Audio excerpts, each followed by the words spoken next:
भारत को सुरक्षित और पारदर्शी रहने के लिए भरोसेमंद एआई औजार अपनाने चाहिए। उच्च जोखिम कार्यों को विनियमित करने के पक्ष में है यूरोपीय यूनियन, चीन और जापान। लेखक नंतू बनर्जी। पिछले हफ्ते दिल्ली में जो वैश्विक एआई इम्पैक्ट समिट 2026 आयोजित हुए, वो इससे ज्यादा सही समय पर नहीं हो सकता था।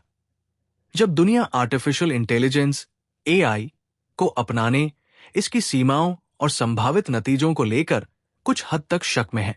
Nvidia, Microsoft, Google, Amazon, Meta और एंथ्रोपिक जैसी फर्मों की शुरुआती कोशिशों की वजह से संयुक्त राज्य अमेरिका मुख्य रूप से आधारभूत अवसंरचना, जेनरेटिव एआई, जेन एआई, समायोजन और संपूर्ण उद्योग में उसे लागू कर वैश्विक एआई अपनाने को बढ़ावा दे रहा है। पिछले 3 सालों में एआई अपनाने में तेजी आई है। फिर भी एआई अपनाने को लेकर बहुत ज्यादा शक है, जिसे इसकी सीमाओं, नैतिक असर और लंबे समय के नतीजों को लेकर चिंताओं की वजह से सावधानी से, लगभग हिचकिचाते हुए अपनाया जा रहा है।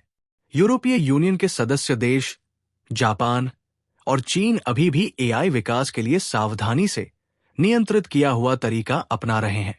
अच्छे कारणों से भारत, जिसे एआई अपनाने के मामले में दुनिया के सबसे बड़े मार्केट में से एक माना जा रहा है, इस प्रक्रिया में एक जरूरी संतुलन बना रहा है, जिसका मकसद खेती और स्वास्थ्य जैसे सेक्टर में आर्थिक विकास के लिए अपनी क्षमता का इस्तेमाल करना है। साथ ही नौकरी, डेटा प्राइवेसी और नैतिक चिंताओं से जुड़े जोखिमों को प्रबंधित करना है।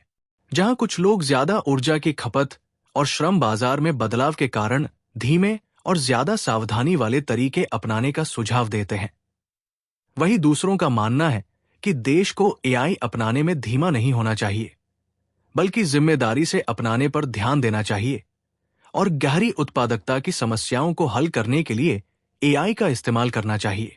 भारत को अभी टैलेंट की भारी कमी, विदेशी प्रौद्योगिकी और चिप्स पर बहुत ज्यादा निर्भरता और डेटा सुरक्षा की कमजोरियों, मुश्किल साइबर हमलों, एजेंटिक एआई से सुरक्षा और खासकर आईटी सेक्टर में नौकरी जाने से रोकने जैसे मुद्दों पर ध्यान देना चाहिए।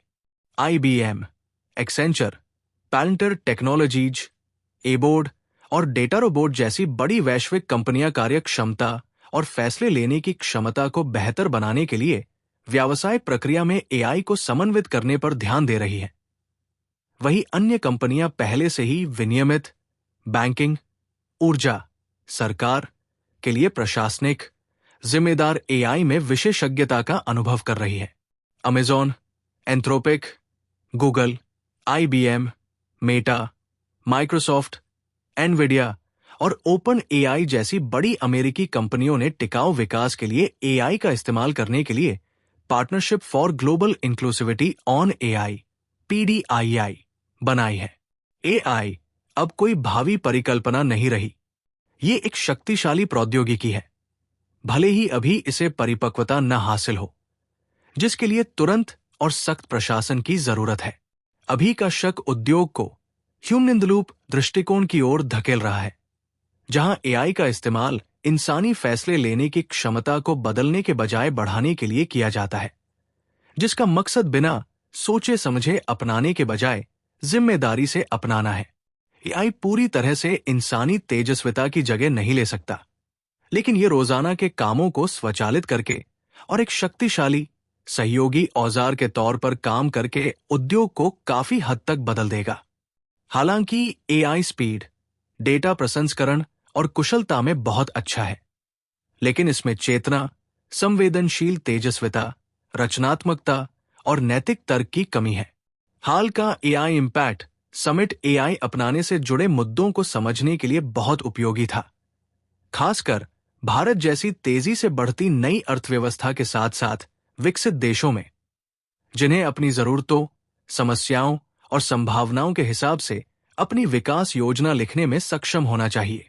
ये जानकर अच्छा लगा कि भारत के प्रधानमंत्री नरेंद्र मोदी, फ्रांस के राष्ट्रपति इमैनुएल मैक्रों जैसे वैश्विक नेताओं, संयुक्त राष्ट्र के secretary general Antonio Guterres, alphabet और गूगल के सीईओ सुंदर पिचाई, ओपन एआई के CEO Sam Altman, deep mind के सीईओ डेमिस हसाबेस, एंथ्रोपिक के सीईओ डारियो अमोदेई आदि ने जिम्मेदार और सबको साथ लेकर चलने वाले कृत्रिम बुद्धिमत्ता शासन के लिए इसे एक वैश्विक रोड मैप बताया।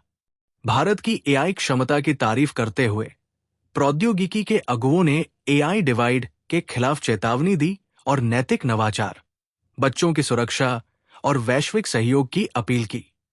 अभी तेजी से एआई अपनाने को लेकर भारत की मुख्य चिंताएं हैं। ज्यादा बिजली बनाने के लिए जरूरी बड़े निवेश पर ध्यान देना, टैलेंट की बड़ी कमी को पूरा करना, 3% से भी कम इंजीनियर एआई के लिए तैयार हैं। एआई से चलने वाले साइबर खतरों से डेटा की सुरक्षा पक्का करना और विदेशी हार्डवेयर पर ज्यादा लागत वाली निर्भरता कम करना।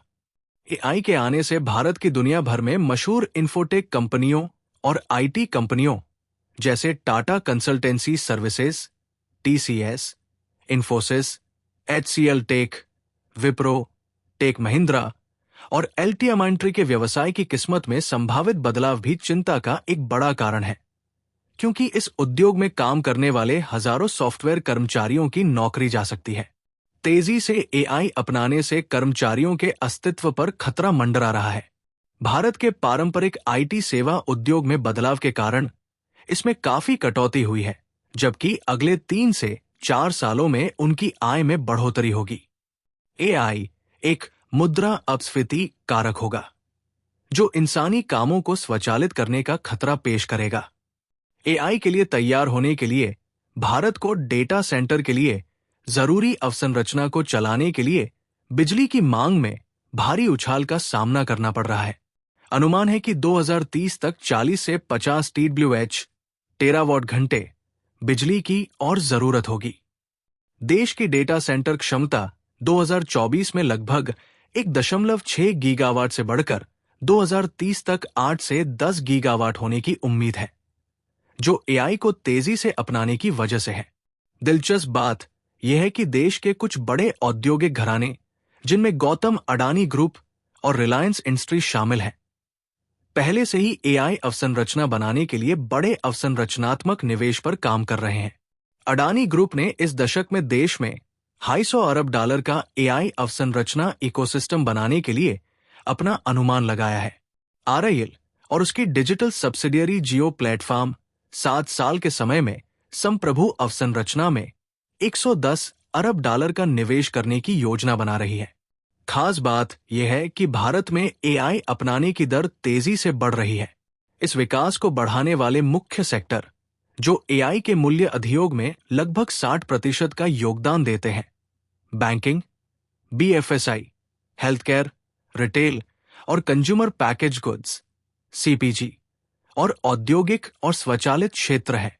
मुख्य क्षेत्रों में उपभोक्ता सेवा के लिए जेनरेटिव एआई, निर्णय प्रक्रिया के लिए डेटा एनालिटिक्स और कृषि तथा शासन में एआई शामिल है।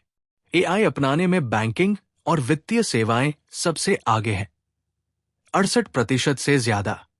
इसके बाद हेल्थ केयर और फार्मा है, जिनकी अपनाने की दर 52% से ज्यादा है। भारत एआई को एक नए मौके के तौर पर देख रहा है, जो एक ऐसे दौर की शुरुआत है जहां इंसान और इंटेलिजेंट सिस्टम मिलकर काम करते हैं और मिलकर आगे बढ़ते हैं, जिससे काम ज्यादा स्मार्ट, ज्यादा कुशल और ज्यादा असरदार बनता है। लेकिन इसे ऐसे भरोसेमंद एआई औजार अपनाने चाहिए जो काफी सुरक्षित और पारदर्शी हों।